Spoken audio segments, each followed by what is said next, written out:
Cyber security కోర్సులో IIT Kanpur లో admission దొరకని ఒక విద్యార్థి ఐఐటి కాన్పూర్ వెబ్సైట్ నే హ్యాక్ చేశాడు సార్. ఈ విషయాన్ని సోషల్ మీడియాలో పోస్ట్ చేశాడు. వెంటనే ఐఐటి కాన్పూర్ వాళ్ళు అతన్ని కేసు పెట్టకుండా పిలిచి మాట్లాడుతున్నట్టుగా సమాచారం. సార్ టాలెంట్ ఉంది కానీ అక్కడ సీట్ రాలేదు ఆ విద్యార్థి. అంటే వెరీ ఇంట్రెస్టింగ్ ఎగ్జాంపుల్. ఇప్పుడు రేవంత్ రెడ్డి ఇంజనీరింగ్ ఎడ్యుకేషన్ పైన చేసిన వ్యాఖ్యల నేపథ్యంలో ఇష్యూ ఏంటంటే ఐఐటి కాన్పూర్ లో bachelor of cyber security course కూడా సైబర్ సెక్యూరిటీ. అది ఇంపార్టెంట్ ఏంటంటే అంటే సైబర్ సెక్యూరిటీ అంటే ఏంటి, ఎదుటి వాళ్ళు హ్యాకింగ్ చేయకుండా నీవు ఒక సెక్యూరిటీ ఆర్కిటెక్చర్ క్రియేట్ చేయడం నీ డేటాకు నీ సిస్టమ్స్ కు. So bachelor of cyber security దానికి అప్లై చేశాడు. అతను ఎలిజిబుల్ కాదు, అతనికి సూటబుల్ క్వాలిఫికేషన్స్ లేవు అన్నారు.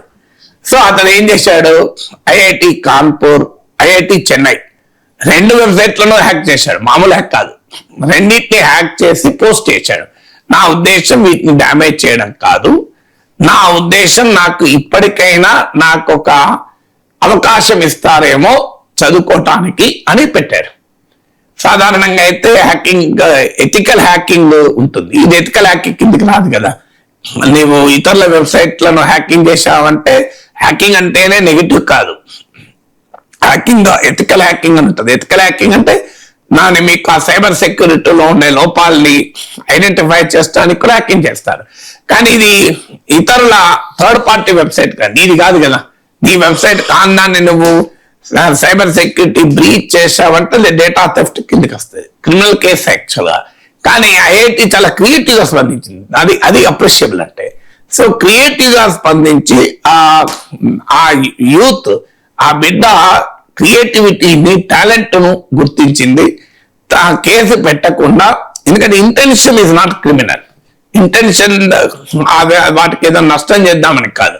మీరు నాకు ఐఐటిలో సైబర్ సెక్యూరిటీ చదువుకోవడానికి సీట్ ఇస్తలేరు, మీ వెబ్సైటే ఇంత వీక్ గా ఉందని నేను బయట పెడుతున్నా. మరి అంటే ఆఖరికి ఏ ఐఐటి అయితే స్టూడెంట్ కు టాలెంట్ లేదని రిజెక్ట్ చేసిందో ఆ ఐఐటికే టాలెంట్ లేదని చూపెట్టిండు. నీకన్నా నాకు ఎక్కువ టాలెంట్ ఉన్నా, చూడండి నీ వెబ్సైట్ ని నేను హ్యాక్ చేసి పడేసిన. మరి నీవు మాకు సైబర్ సెక్యూరిటీలో నాకు సీట్ ఇవ్వనంటున్నావు, మరి నీ సైబర్ సెక్యూరిటీ ఆర్కిటెక్చర్ ఎట్లా ఏడ్చి చూడండి అని చెప్పి క్వశ్చన్ చేసినట్టు అయింది. అందువల్ల ఐఐటి గుర్తించి అతనికి నెక్స్ట్ ఈ సెషన్ లో అయిపోయింది, కానీ నెక్స్ట్ అడ్మిషన్ సీజన్ లో అడ్మిషన్ ఇవ్వడానికి ఇవాళ ఐఐటి డిసైడ్ చేసింది. This is how institutions should react. నిజంగా అప్రిషియేట్ చేయాలి.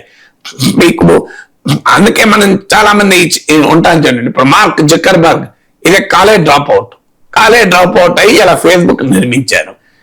అలా అని చెప్పి అందరూ కాలేజ్ డ్రాప్ అవుట్ అయితే బాగుపడతారని కాదు. బిల్ గేట్స్ అన్నారు, I'm not a gold medalist in any university, but the gold medalist of the world best universities work under me అన్నాడు. నేను గోల్డ్ మెడలిస్ట్ కాను, కానీ ప్రపంచంలోని టాప్ యూనివర్సిటీస్ లో ఉన్న గోల్డ్ మెడలిస్టులు నా దగ్గర పనిచేస్తారు అని.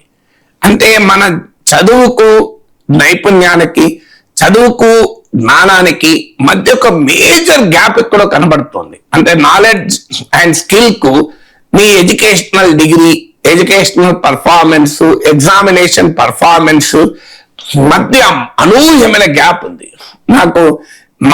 నా కొడుకు ఐఐటి ప్రిపేర్ అవ్వటానికి రామయ్య గారి ఇన్స్టిట్యూట్ లో ఎగ్జామ్ రాయించాను. రామయ్య గారు నాకు ఎమ్మెల్సీగా కొలీకు, నేనంటే ఆయన చాలా అభిమానం. నా ప్రతి ఎన్నికల్లో నాకు క్యాంపెయిన్ చేశారు.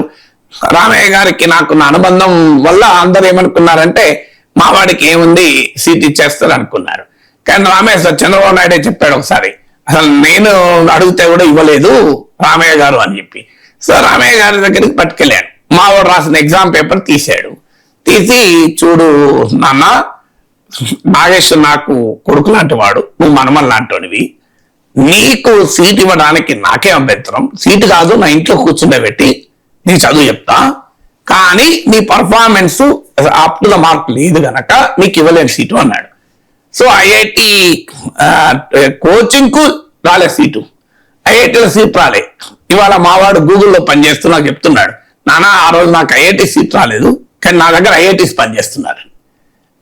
వాని టీంలో వాని కింద ఐఐటీస్ పనిచేస్తున్నారు. సో అంటే ఏంటి, what does it indicate? So Delight లో పనిచేసినప్పుడు కూడా వాడు చెప్పాడు, నా కింద ఐఐటీస్ పనిచేస్తున్నాను అని. మరి ఐఐటీలో సీట్ రాలేదు కదా, రాలేదు. IIT that is not the end of life. అక్కడే మనం అర్థం చేసుకోవాలి. మీకు రామకృష్ణన్ వెంకట్రామన్ అని, ఆయనకు ఐఐటీలో సీట్ రాలే. ఐఐటీలో సీట్ రాక బిఎస్సి కెమిస్ట్రీ చేశాడు, ఎంఎస్సి కెమిస్ట్రీ చేసి పిహెచ్డి కెమిస్ట్రీ చేసి కెమిస్ట్రీలో నోబెల్ ప్రైజ్ పొందాడు. Nobel prize. మీకు మరి ఐఐటి సీట్ రాని వ్యక్తి మరి కెమిస్ట్రీలో నోబెల్ ప్రైజ్ ఎట్లా వచ్చింది అంటే, మన దీని నుంచి మనం నేర్చుకోవాల్సింది ఏంటంటే, ఒకటి వ్యవస్థ నేర్చుకోవాలి. Knowledge, skill, academic performance, entrance, examination ఇవన్నీ ఒకటి కాదు. వ్యవస్థ ఇంప్రూవ్ కావాలి అంటే తన ఎగ్జామినేషన్ మెజర్మెంట్ లోనే ఎక్కడో లోపాలు ఉన్నాయని. అదే సమయంలో పిల్లలు కూడా కాన్ఫిడెన్స్ పెట్టుకోవాలి. ఒక ఎంట్రన్స్ లో సీట్ రాకపోతే, లేదు ఒక జాబ్ రాకపోతే, అది life is not the end. You can do miracles. అందులోనే మిరాకిల్ చేయొచ్చు, ఇతరత్ర మిరాకిల్ చేయొచ్చు, అందులో కూడా చేయొచ్చు, ఇతరత్ర చేయొచ్చు. నాకు ఇంజనీరింగ్ ఎంట్రన్స్ లో లాస్ట్ లో సీట్ వచ్చింది, ఎండింగ్ లో. నీకు అది కూడా లాస్ట్ కు కొన్ని 2-3 సీట్లు మిగిలితే స్పాట్ అడ్మిషన్ ఉంటుంది. స్పాట్ అడ్మిషన్ లో నాకు జర్నలిజంలో సీట్ వచ్చింది. మరి నేను ఇలా జర్నలిజంలో ఏ స్థాయిలో ఉన్నాను, మరి నాకు స్పాట్ అడ్మిషన్ లో సీట్ వచ్చింది. ఒక్క ఛాన్స్ అయితే అడ్మిషన్ లో సీటే రాకపోయేది. మరి నేను ఇలా జర్నలిస్ట్ గా పనికిరాలేదా? ఈ స్థాయిలో ఎలా ఉండగలిగాను? అందువల్ల మనకు అంటే అకాడమిక్ ప్రపంచానికి ఇండస్ట్రీకి మధ్య ఉన్న గ్యాప్ అర్థం చేసుకోవాలి. క్రియేటివ్ గా కూడా ఇన్స్టిట్యూషన్ చేంజ్ కావాలి. The way you test the people, the way you identify చేయాలి. అన్ఫార్చునేట్లీ ఎంట్రన్స్ ఎగ్జామినేషన్స్ ఫిల్టరేషన్ లాగా మారిపోయినాయి. అలా కాకుండా రియల్ టాలెంట్ ను గుర్తించగలిగితే, ఎందుకంటే ప్రపంచం మారిపోతుంది, ఇవాళ ఆర్టిఫిషియల్ ఇంటెలిజెన్స్ యుగంలో మనం ఉన్నాం. సో అందువల్ల ఖచ్చితంగా this is very interesting example. Cyber security కోర్సుకు పనికిరారన్న బిడ్డ ఆ ఐఐటి వెబ్సైట్ ని హ్యాక్ చేసి ఐఐటి సైబర్ సెక్యూరిటీ ఆర్కిటెక్చర్ ఇంత వీక్ గా ఉందని నిరూపించాడంటే ఇండియాలో ఎంత గొప్ప టాలెంట్ ఉందో దీన్ని బట్టి అర్థమవుతుంది కదా.